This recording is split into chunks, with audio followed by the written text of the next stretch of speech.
Wakil Bupati Oku Johan Anwar melalui penasehat hukum hadirkan saksi ahli Dr. Mahmud Mulyadi, dosen ilmu hukum pidana dari Universitas Sumatera Utara.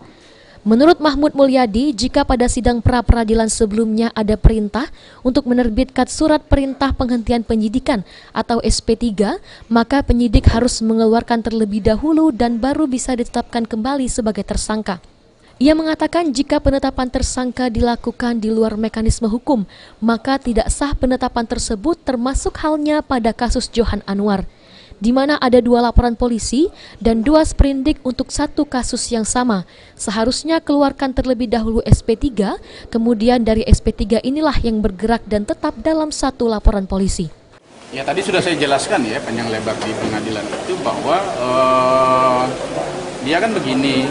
Kalau ketika misalnya ada perintah dari hakim pra-peradilan untuk menerbitkan SP3, maka terbitkan dulu SP3 itu, surat perintah penyidikan, baru bisa ditetapkan tersangka kembali kalau ada misalnya temuan alat bukti baru. Alat bukti baru yang menurut perma itu di luar yang diajukan, tetapi kalau menurut putusan MK nomor 42 tahun 2017 boleh alat bukti lama yang secara formal ditolak tapi diperbaiki diajukan kembali. Nah itu namanya mekanisme hukum gitu. Jadi kalau di penetapan tersangka di luar prosedur itu menurut saya ya tidak sah gitu ya. Sementara itu, kuasa hukum Johan Anwar Titis Rahmawati pihaknya optimis permohonannya akan dikabulkan oleh Majelis Hakim Pengadilan Negeri Batu Raja. Menurutnya, penetapan tersangka yang dilakukan penyidik terhadap kliennya terkesan semena-mena tanpa memperhatikan aspek hukum lainnya. Dan juga selama proses persidangan ini, bukti-bukti yang dihadirkan penyidik pun, yang dikatakan ahli tadi harus ada bukti baru, tidak ada bukti baru itu.